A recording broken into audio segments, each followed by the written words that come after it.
আমাদের যে কস্ট হয়েছে এই কস্টে পৃথিবীর সবচেয়ে ভালো মেট্রো হওয়ার কথা পৃথিবীর।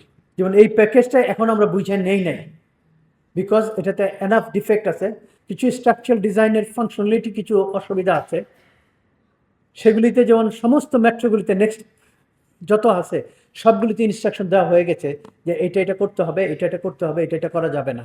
যেটা পেয়েছি ফর এক্সাম্পল, পৃথিবীর যারা আপনারা বিদেশে গেছেন মেট্রোর জন্য সবাই দেখেছেন যে স্টেশনগুলির উপরে সমস্ত জায়গায় কমার্শিয়াল বিল্ডিং, রেসিডেন্সিয়াল বিল্ডিং হয়, জাপানিও হয়, কোরিয়াতে হয়, সব দেশ পৃথিবী।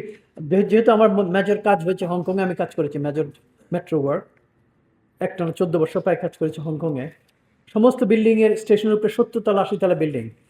আমাদেরকে তারা 70 তলা 80 তলা বিল্ডিং দেখিয়েছে, যখন তারা ডিজাইন করছে আমাদের একটা মেট্রোতে তারা উপরে কোনো বিল্ডিং রাখে নাই, টিওডি রাখে নাই। কেন রাখে না আমি এই অবস্থায় এসে মাত্র আমি 6 মাস হয়েছে, যখন 7 মাস হয়েছে, আমি বলতে পারবো না। বাট এটা যে অন্যায়, এটার ব্যাপারে অনেক লেখালেখি আমি করতেছি। Design fault, negligence of duties, এটা কেন রাখা হয় নাই, কোন কম্প্রোমাইজে, আমার ওইটার তথ্য নাই আমার কাছে, বাট পৃথিবীর সব দেশেই আছে। তো আমি আরও কিছু ইঞ্জিনিয়ারিং চ্যালেঞ্জ আছে আমার যেগুলি হয়েছে, সমস্তগুলি মেট্রোতে নেক্সট মেট্রোগুলিতে এগুলি ইনস্ট্রাকশন দেওয়া হয়েছে যাতে টেকেন কেয়ার, দরকার হলে ডিজাইন উইল রিভিউ ইট। দ্বিতীয় প্রশ্ন হলো যেটা হয় প্রথম আমি জানি কিনা, আমি ছোট্ট একটা এক্সাম্পল দিলে হয়তো আপনার একটা আরও টেস্টিফাই করবে। সেটা হলো আপনি গাড়ি কিনলে প্রথম 5 বছর তো সার্ভিসিং লাইসেন্স রিনিউ করতে আপনি কিছু করতে হয় না, অটোমেটিক 5 বছর পরে আপনি বলতে হবে যেটা একটু চেক করতে হবে। তা আমার মাত্র 100 বছরের ওয়ারেন্টি একটা গাড়ি স্ট্রাকচারের, 50 বছর বিয়ারিংয়ের লাইফ সাইকেল।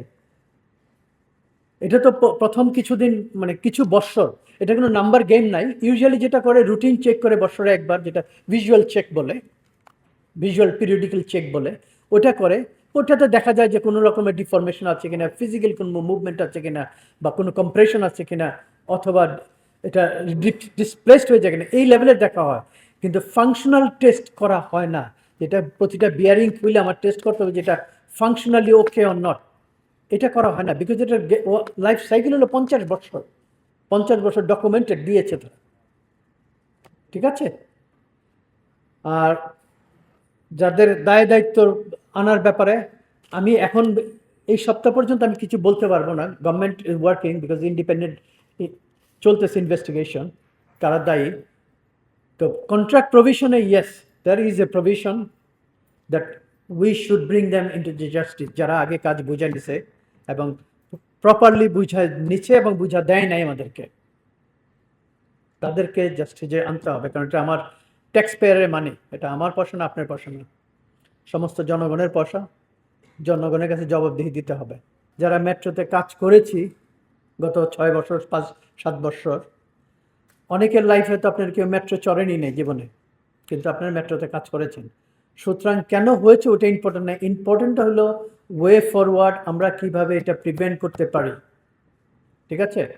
বুঝে নেওয়ার দায়িত্বটা কনসালটেন্টের, যার জন্য আমরা বিদেশি কনসালটেন্ট রেখেছি, তাদের বুঝিয়ে নেওয়া, আমাদেরকে বুঝাই দেওয়ার দায়িত্ব। এটা একদম very clear and without any degree of ambiguity. ডিএমটিসি TL হলো এমপ্লয়ার, তারা ওদের কাছ থেকে বুঝে নেবে। যেমন এই প্যাকেজটা এখন আমরা বুঝে নেই বিকজ এটাতে এনাফ ডিফেক্ট আছে।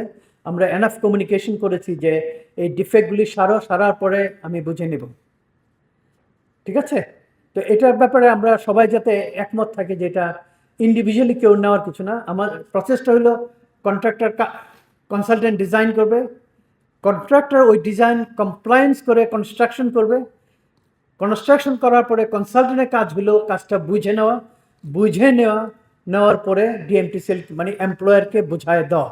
আমাদের যে কস্ট হয়েছে এই কস্টে পৃথিবীর সবচেয়ে ভালো মেট্রো হওয়ার কথা পৃথিবীর।